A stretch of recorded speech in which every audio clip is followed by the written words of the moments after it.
Hi everyone, and welcome to the Customer Marketing Summit. Thank you for joining us. Just before we dive into the next session, I want to let you know about a very special launch that is happening today. We are delighted to announce the launch of our next exclusive certification, teaching you everything you need to know about customer advisory boards. We have partnered with the wonderful Brie Bunzel, the Global Head of Customer Marketing at Dropbox, who will host this course. If you caught Brie's presentation earlier today, you will know that she has a wealth of experience to share. In this certification, Brie will outline what it takes to build a world-class customer advisory board, with her insights serving as the perfect platform to help you establish a customer-first mindset. She will also lift the lid on how CABs highlight how customers are using your products, how to secure buy-in from key stakeholders, and much, much more. I'm also delighted to share an exclusive discount with you all today. If you register within the next 48 hours, use the code CMS2021 for a handy 10% off. But be quick, this code will expire at 6 p.m. Pacific time on Friday. And now, on to the next talk.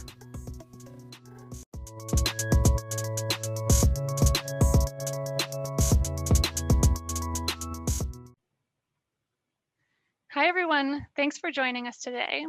We're very excited to be part of the Customer Marketing Summit with you all and hope you've been enjoying the session so far. My name is Laura and I'll be moderating a fireside chat between two of our marketing leaders here at TELUS. With me today is Ayush Sen, our Director of Customer Marketing, and Ryan Tollefson, our Director of Next Gen Communication Solutions. We thought it would be interesting to hear a perspective from both customer marketing and product marketing today. But before we get started and to give you a bit of context, I want to share with you who TELUS is and what part of the business we sit in. TELUS is a world-leading communications technology company in Canada with 16 million customers. And myself, Ayush, and Ryan are part of our Partner Solutions team. Our team works closely with global carriers and hyperscalers around the world to take traditional carrier services and next-gen products that have been developed through co-innovation with our customers to various market segments. And so with that, I will kick off our first question. So being in the telco space, and in particular carrier services, have you seen an evolution of new customer segments? Let me take that question. And the short answer is yes. The long answer is that segments actually have evolved significantly over time. I'm just going to take maybe the last 30 years snapshot to just give a flavor and also probably stick to most of our age groups where we have good memory of what I'm talking about. There was a period of time when telco connectivity fundamentally meant landline. And most of us are old enough to remember during our young age, that's what it was, right? The internet was still at its infancy, and connectivity over long distance was expensive, dominated by national carriers. Think where we are now today. Such a different world, and so many different ways in which connectivity is done. You have still the landlines, they have not yet completely died, but you do have voice over internet. So think of your WhatsApp type of call. You have voice over Zoom, what we are doing, which can be over internet, can be over your phone line. You have all kinds of other applications where you can talk to each other. There is video chat. There is interactive chat where you can collaborate and work with each other. So what was at one point of time a voice communication has now really spread into different types of communication, cooperation, and collaboration between different people. And different tools allow you to do those different things.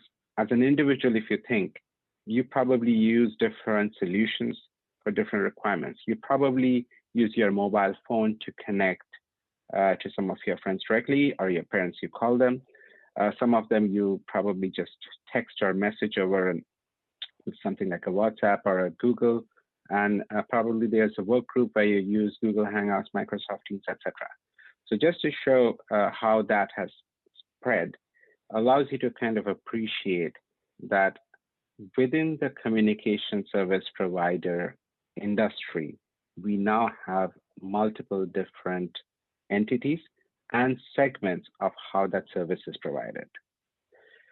So let's take a very specific example to answer your question. We do have broadly two categories of communication services today when it comes to the telco world. One is where we directly, as a telecommunication company, provide the solution to the customer, whether it's a consumer or a business. So a good example is when you buy a mobile phone from TELUS, you are directly dealing with a telco, which is TELUS. Let's take the other example where you are using the network which has been built by a telecom and communication company, but not directly with it, right? A very simple example of that would be when you're doing a Zoom call, the internet is flowing on a telecommunication infrastructure. If you're using a voice over phone to connect to Zoom, that's happening over a telecom infrastructure. But obviously the over-the-top solution provider or the interface which is working with you, whether you're a business or a consumer, is now a different entity other than the telecom. And that's where we are seeing as probably from the wholesale telecommunication service provider is how do we enable the end customer? We of course continue to invest in our direct catering, but it is equally important, and we have responsibility of ensuring that some of these secondary way of reaching the end customers are equally enabled, equally efficient, so that we as overall can do the part of our responsibility to the economy of supporting communication for business or for personal needs. Ayush, I would agree completely with you. I mean, one way to look at it is that before the telcos were in the business of providing dial tone and then internet, but we really are more in an information management business today. And that changes the who we're dealing with. In the carrier services or wholesale arm, we focus on trying to enable other telcos, but now we're dealing with media companies and advertisers, and we're in a world of media. And so there's lots of convergence happening, and that changes who our customers are, and therefore how we approach them and reach them and engage them. Fully agree with you, Ryan. Thanks, Ryan and Ayush. And that was a great segue into our second question, which is how are you adjusting to this change and what are you doing differently? Well, I mean, many things have changed, but many things have also stayed the same. And business is business. And I think I'll start with the one element that for me hasn't changed that much in the last little while, which is that we're in a space of co-opetition. So we're working with partners and other telcos who both work with us, collaborate, as well as compete with. And so there is some pretty advanced channel dynamics happening within our space. And that's not necessarily new, but the pace with which we are doing collaboration, the scale and size of collaboration has certainly changed. And so that kinds of put a new frame. And I'm going through kind of a framework we say at Partner Solutions of the 4 C's. So co-opetition is C number 1. And then our second C of the 4 C's is collaboration. And I think how we collaborate together with partners has changed a lot. In the past, it was very regulated, very process driven, very mandated. And that there's some element of that that's never going to go away in this space. But now we collaborate at the business level. What's the value we're creating together? How are we going to market together? How are we co-marketing? How are we co-developing? And that changes a lot of the conversation to be able to create shared incentives, to be able to make sure that there's shared risk and also shared opportunity. And we do that every day in Partner Solutions, and both product and marketing have to work together to be able to create that value proposition and to be able to bring it to market and make sure that it's realized and understood by the entire value chain. The third C and 4 C's is being customer obsessed. And this won't be new to the marketers here or product marketers specifically. And we really have to start with understanding the customer's needs and making sure that they are satisfied. I mean, if nothing else, the main reason for that is advocacy and the advocacy value chain that we're creating, our virtuous cycle. But also just because we want to be able to replicate customers, we want to be able to multiply their satisfaction, be able to create referrals, to be able to use them for testimonials, and to be able to make sure that they're really able to get the value out of what we're offering them and what we're delivering them on every single day. So at TELUS in particular, we are very customer obsessed. We work with partners and prefer to work with partners who are also customer oriented, and together we can create that value. The fourth C at TELUS, and that is extremely critical, is culture. TELUS has invested a lot of money, time, energy, passion, and energy into our culture. It's a very strong culture, and we use culture as a rubric to decide how are we going to form partnerships, how are we going to be able to deliver value together. And it is part of both our employee programming. It's part of our go-to-market programming. Our branding is quite strong. And it's one of the brand stories, I think, that haven't really changed. It's evolved, but it hasn't changed in the last 20 years. And I think that it's a very powerful brand, and it's really rooted in a culture of being able to deliver value to our customers, as well as to society as a whole, and to make sure that social capitalism is part of everything we do at TELUS. I have to say that was an excellent summary, Ryan, and I love the four C's. I don't know where you heard it before, but that was an insider joke, by the way. But yes, I think the fundamental aspect which Ryan mentioned is just really true in today's ecosystem, right? We do not operate in a market today. We operate in an ecosystem today, where everyone is linked to everyone. It's no longer a pure, I'm a customer and you are a seller. It's all about who's your other customer, how do we plug into each other, how do we kind of enable each other. And the more you are able to enable each other at the same time of drive some profitability with the organization, which is, I think, kind of the co-opetition word captures at the heart, is essence to what I believe Ryan was trying to say it in a much better terms than me. Thanks for that. Perfect. And speaking of ecosystem, so why do you guys feel that product and customer marketing as functions are important in B2B ICT, and how have they evolved? You know, it's a very timely question. I suspect there are probably a few software people listening into this, as well as telco, and I have worked on briefly on both sides, but I think that our software colleagues may be slightly ahead of telco, so in this space, but we are catching up, and we're going to leapfrog you, in my opinion. But where I think you have understanding is that we really have to build our products and our go-to-market with the customer needs at the center. I mean, I can tell you that traditionally, which won't surprise you, many telcos are focused on taking products to market and then positioning the value of those products, whether you needed them or not, or whether or not you fit exactly what the feature needs are. And really the goal of product marketing and customer marketing together is to take that inside out and to work from the outside in into developing a product that really delights the customer and meets the needs that they aren't even really able to articulate. And that's not necessarily easy to do when you're traditionally selling minutes, mobile phones, and when you're selling wavelengths or facilities or private line facilities. Those are, from a telco's perspective, widgets. And trying to take those and position them has been how our sector has grown for a long time.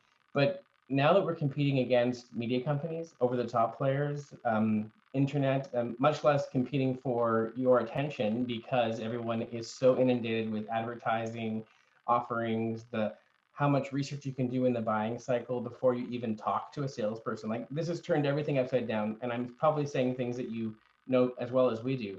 but the ability to take a telco from a place where you are putting widgets out onto the market, or selling facilities, or selling minutes, and to understanding what a customer needs and serving those needs with a product and a solution that meets them is a pretty big reversal for us. And so the product marketing and customer marketing team, so I'll speak for Ayush and myself. I'm on the product marketing side for our next gen voice. And I also do product management and product development as part of that.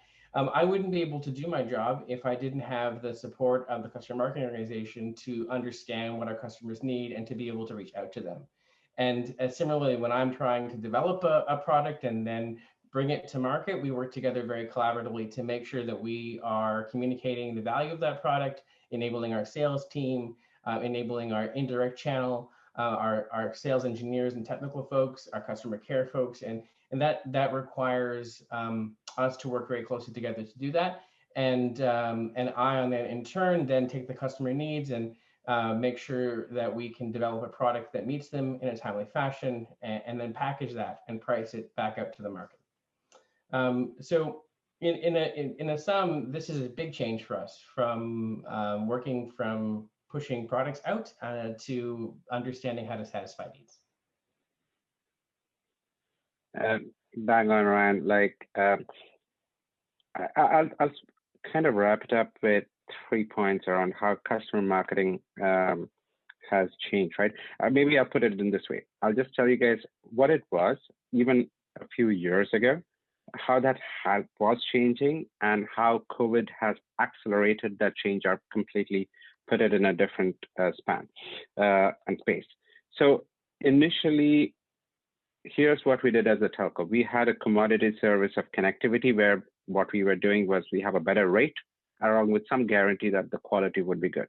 Here is our laundry list of service. We will kind of take it to where we know people who need connectivity would be sourcing, whether that's a consumer or a business or whatever it is, different forms of advertisement, and they would pick and choose. Yes, I need connectivity. I'm going to go with this because this is appropriate in terms of the quality and the price point that is suitable for me. That's it. Customer marketing was over. Where we are today, if you just think of all the different ways communication is directly or indirectly being enabled, you just cannot do that anymore. You cannot go with your list and expect people to identify which part of that list is suitable for them. You have to know who is going to be seeing your list. You have to segment them, understand which part of your solution is appropriate to them, understand why it is appropriate, because they will not use all of your solutions in the same way. Even the same solution can have a very different application between one customer and another. So the story that you're telling them why that solution is relevant for them has to be presented with maybe with a case study or with a video illustrating why you, Mr. Customer A, would want our solution, which might be very different from why you, Mr. Customer B, would want our solution, the same solution. So that understanding of taking the right message to the right customer has certainly become more nuanced and I would say almost strategic, an imperative to be successful. The other thing I think which has evolved in our area of customer marketing is we now have, as things have gone more and more into digital, previously what was unknown have started becoming known, right? There is digital footprints left everywhere by customers. There is customer intent data left. There is customer intelligence data left. Some of them are marketing reports. Some of them are aggregators who collect such information. So all those information certainly help you to understand how this big data of what the customer desires, which has been left in multiple different forms of cookies or forms filled up somewhere, how can we convert that to take a better story to our customer? So that's a relatively newer thing that has developed over, I would say, even less than the last decade, but more so recently. And that is certainly driving a lot of change in who we take to the story, what story we present. Lastly, digital selling, and this is where I'm going to tear a bit into the COVID world. That was, I would say it was picking up in its way on the consumer side of the business quite well. People were getting comfortable of ordering a cell phone on the internet. On the B2B side, people still wanted to kind of really have that people relationship, because you are putting a lot of millions of dollars sometime on a contract, right, on a business side. And it's difficult instinctively for us humans to do that over just clicking a few forms and then hoping that whoever is on the other end of the form does their work without knowing putting a face to it. It's a human instinct, right? That human instinct was broken by COVID.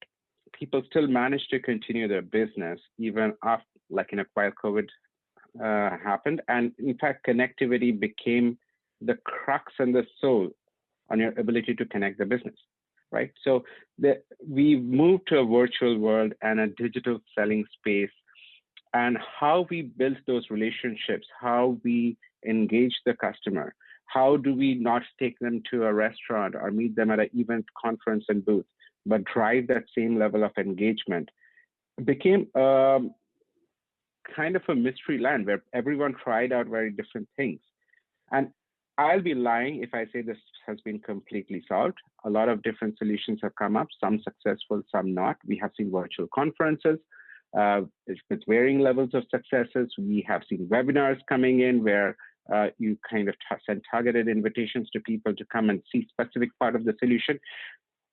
My personal take is the success of these virtual engagements depends on a combination of what kind of homework you have done in terms of understanding who you're talking to and what you're talking about, but also a bit of empathy and retaining that personal touch, which is really difficult to do over a virtual call because you can't, shake a hand, share a beer, or share a coffee together.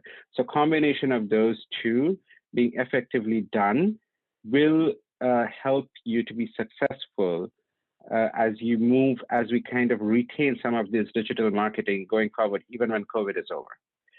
So that's pretty much what I would say kind of wraps up from my side, the customer marketing story of 2021. And I think it's a really good perspective, Ayush. I would add only one thing that, even before COVID, certainly communications and ICT was on a path to becoming more and more mission critical. And I would say customer expectations, now for certainly are quite high. Because we have now become quite accustomed to be able to do exactly what we're trying to do in a meeting now online. But also, even when you think about disconnecting the phone call, when we moved, on droves from home lines to cell phones, there was really no forgiveness for call quality. I'm expecting it to work exactly like a landline. So as marketers, our job of understanding customer expectation when it's continually accelerating, and also this value chain, we're not really only selling to organizations, particularly with a mission critical service like telecommunications, we're selling to the market of one. Every single person in an organization who's using your service is going to want it to work. It's going to have an opinion about its quality. It's going to have a specific perspective on how they want to use it. And so therefore we need to be able to tackle both the organizational needs as long with each individual user. So it certainly isn't for the faint of heart, Ayush. So I'm glad you're doing customer marketing instead of me. Yeah, funny, right? Perfect. Okay, well, I think that wraps up our session there, unless you guys have anything else to add. But thank you both, Ayush and Ryan, for sharing those insights on a super interesting topic. And thanks everyone for joining us today. We hope you enjoyed the session and enjoy the rest of your day. Thank you, Laura. Thank you.